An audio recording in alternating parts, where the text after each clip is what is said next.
welcome back to another episode of Psychonaut Sessions, your home for all things psycho. It's your host, Daniel Moeller, and today we're going to take a look at Dark Visions by Pyramid Comics. I really love Pyramid Comics.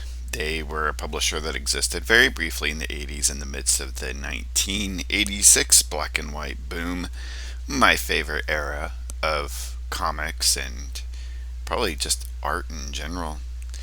Um, Pyramid only put out a few titles of note. Barbaric Tales, which had some Ragnay Hess stuff, as well as a few others, notably Dimension Z, which I covered on this channel. Very interesting title. And here we have Dark Visions.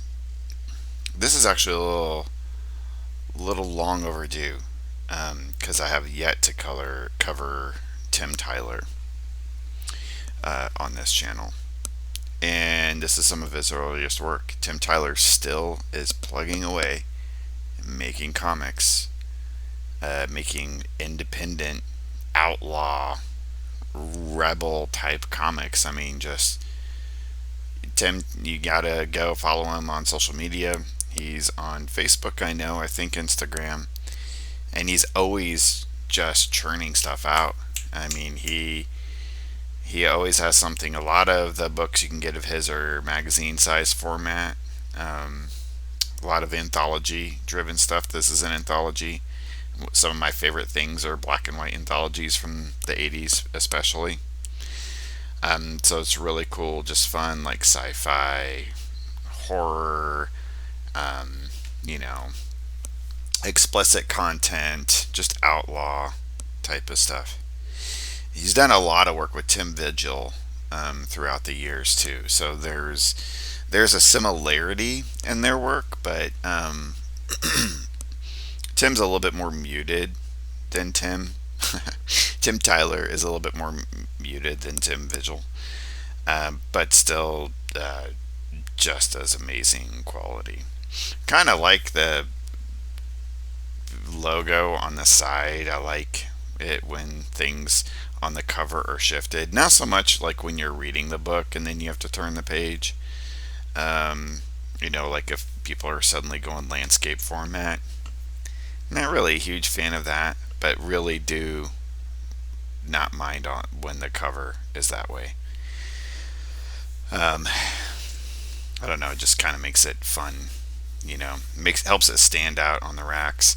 I've always loved the Pyramid Comics logo. It's kind of funny that they made the decision for this tower to rise into the logo, right into the S. Kind of an interesting decision. Why not just put it behind? But I guess we really needed to see the point of that tower.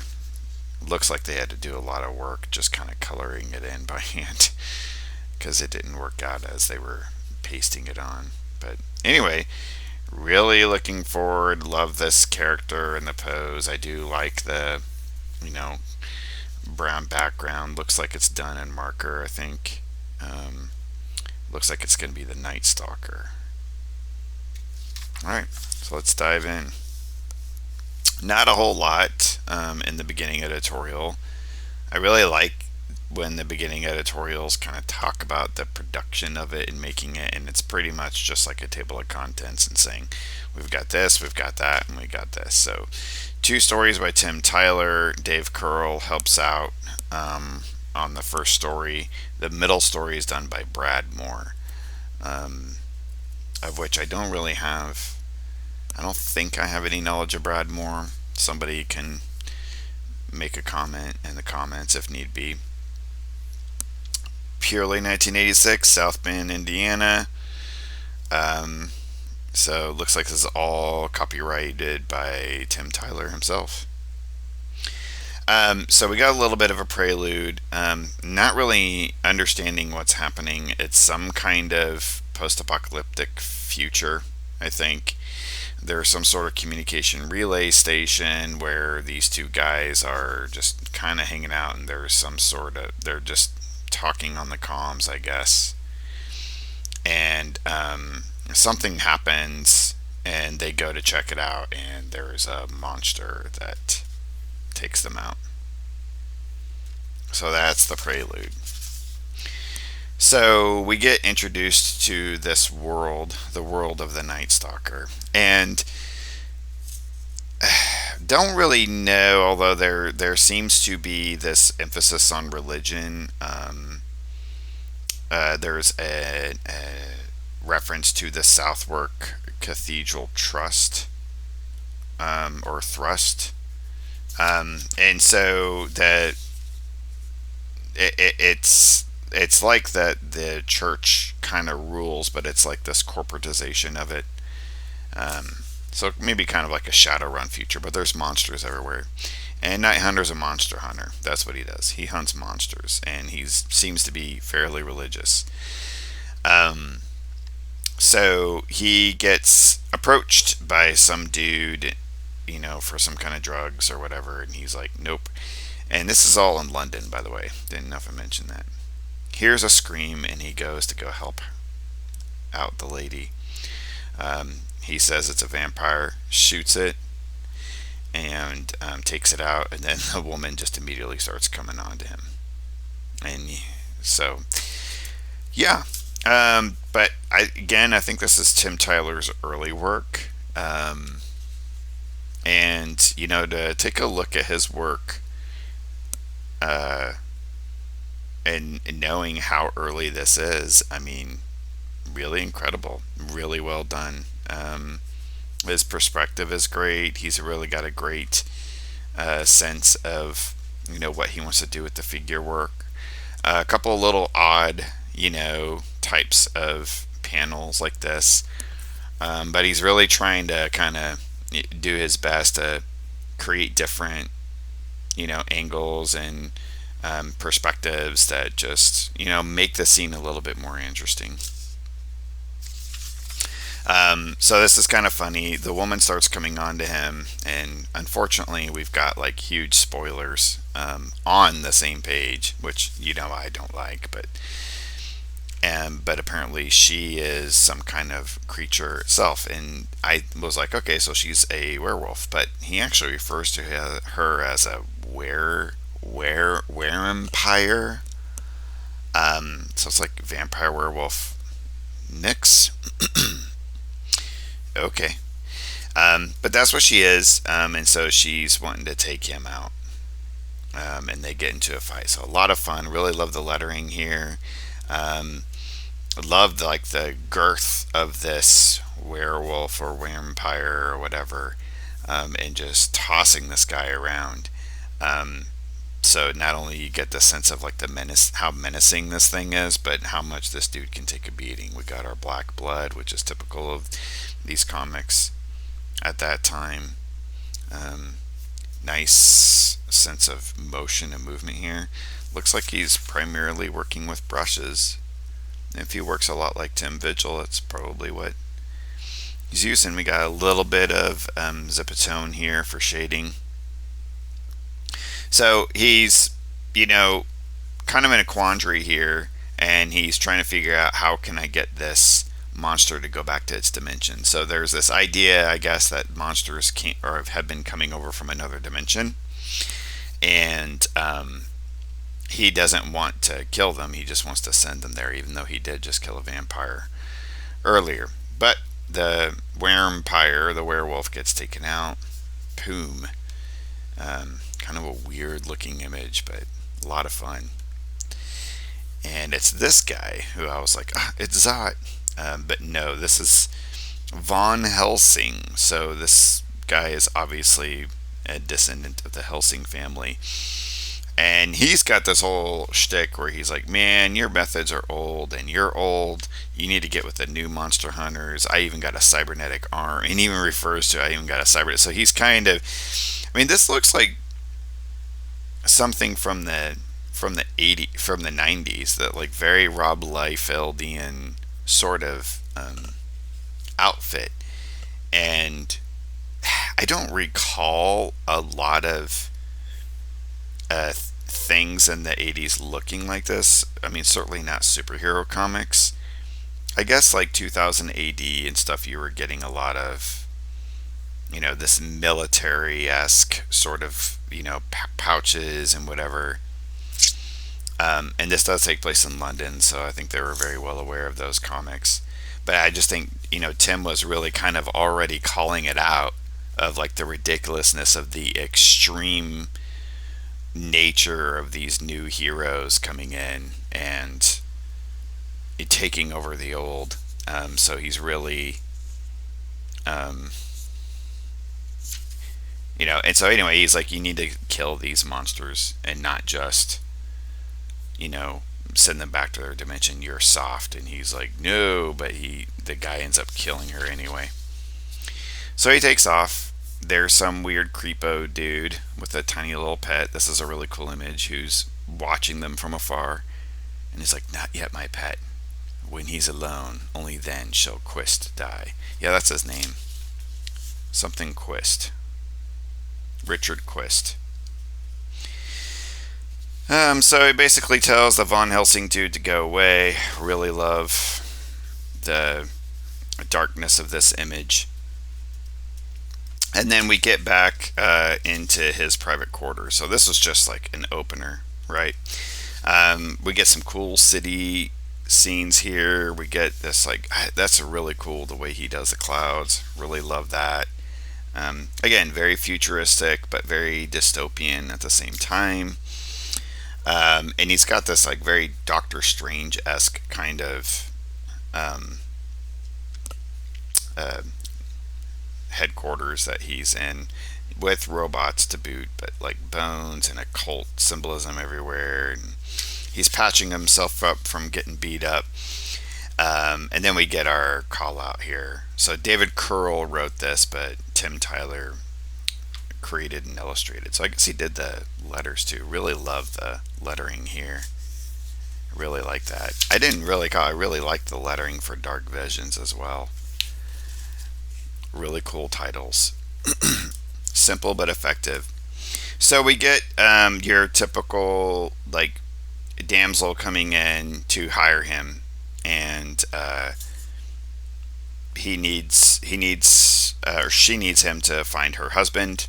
It was the guy referenced in the prelude, and that there was a monster attached. So he's like, I'm leaving tonight. And so Richard Quist heads for the hills in search of a legend in a story called Wrathgore Cometh. Very weird. So this is what's coming next, but this is a very odd image compared to kind of like the earlier imagery where he's like trench coat and hat and very gritty, city scene sort of vibe. And suddenly we got, this kind of Star Wars, just very, very a lot of different elements happening. Really love it. And again, as you can see, Tim is really trying for even just like different backgrounds. Like he's still experimenting and playing around. Really like that.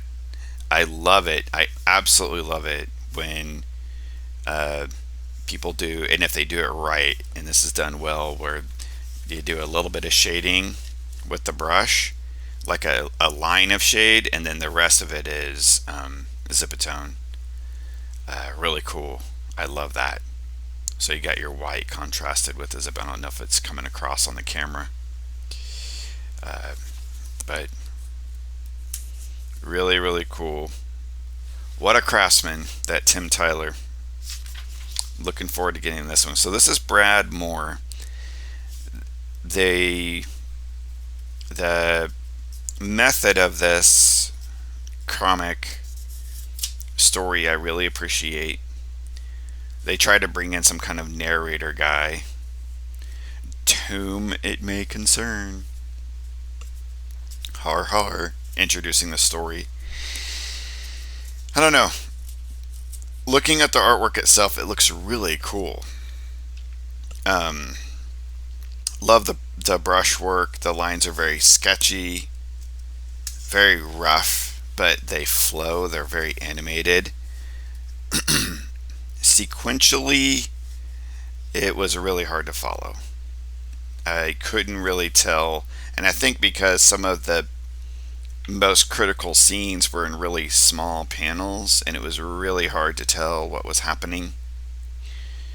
Um, but essentially, it's this vampire who is working with a dealer to get um, junkies to lure in junkies because she likes sucking the blood of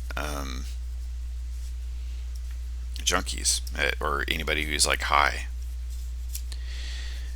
So that's the thing. But yeah, just the panel choices are really weird. It's really hard to tell what's going on. It's really hard to get a sense of the scene. Nobody really looks similar, unless they're very clearly have some kind of identifying features like a beard and headband, whatever. Um, and there's this rain effect that he has, and it's like points they're inside, they're outside. It's just I don't get a sense of place, um, which was cool. All of it. I mean, because it was like I had to decipher this, and I like figuring out what's happening. It did really draw me in, and again, just the texture of the whole piece was very interesting. So in the end, what happens? I didn't really get it because she wanted junkies because she wanted to be high and drink their blood. This vampire chick, but then she's puking and she gets mad at the dealer for um, I guess the drugs were failing and he had cut it with soap powder, so she's like getting sick. So she kills him and then just goes back to sleep, and that was it. Um, so it was just like, okay, interesting. um, it would be cool to see a little bit more. Um, it was just hard to follow, but I would be open to seeing more. And then we have more Tim Tyler. So this one was kind of neat. There's a woman living in her house, and there's something in her basement, but she doesn't really know it. She's renting out her room to this guy who's the Wanderer, and and she has a husband who lives with her. So he's obviously this like kind of a cult dude, who knows about things. This is obviously in a different world from Night Stalker, um, but very like loner 80s. And I notice now that his belt buckle is from the logo of Dark Visions. Um, he's kind of like the Hitcher or something, hitchhiker. So this room is like huge, this like crazy room that he's staying in. Anyway, he says, "Don't go into your basement." And she's like, "Huh?" She talks about it with her husband. And he's like, "Oh, he's probably just joking around." And har har har har. You can't take it seriously. So he comes to dinner, and the husband and him are talking. Wow, look at that hand. That is crazy. Whew. That is some kind of weird deformity. Um, Kind of interesting. Man, my camera is just not handling things lately. I'm sorry, ladies and gentlemen. I'm going to have to work on getting a new camera. Anyway, he starts acting out, freaking out, and he's possessed by something. And so this demon that is in the basement is moving through him, and the Wanderer is going to try to protect them. This is really cool. Really love this. And that's very grotesque. Nice. So yeah, he goes down in the basement to take care of it, and he's like, "Oh no, I'm too late." There was some kind of portal into hell or the other realm, and this demon guy who's like, "We're here." So that's pretty cool. 100% looking forward to that. And then there's a preview for something called the Wasteland Man. Looks like a lot of fun. I'm not I need to get Dark Visions 2 if it ever came out. Check that out as well. But a lot of things needing to be continued. I guess that might take the place of that like vampire chick story, because it looks like they're only going for about 24 pages on here. So this looks like another post-apocalyptic scenario. Some madman becomes president, and there's like a civil war. The U.S. is a wasteland. Very Grimjack sort of vibe here. I'm loving it. Thank you, Tim Tyler. And there's an ad for Dimension Z. You can see my review of that in the comics, in my video. Rick McCollum. And then they get a breakdown of all the books that Pyramid has out. I don't know that they got much further than this, unfortunately. I've got Theon. I think Theon had a few issues. Maybe it was just 3. I haven't looked at Omicron. I've got all of Barbaric Tales. So, cool. Loving it. Love. Wow.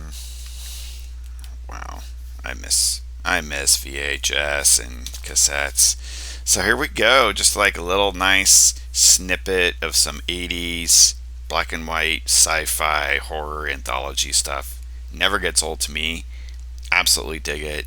Thank you, Tim Tyler, for existing on this planet and making comics, because you make them good, sir. All right, ladies and gentlemen, like, subscribe, hit the bell for notifications. Remember, I do have a Patreon, and I have my own books, comics, and books to sell in my shop. Link is in the description. Everybody stay safe out there and keep it psycho.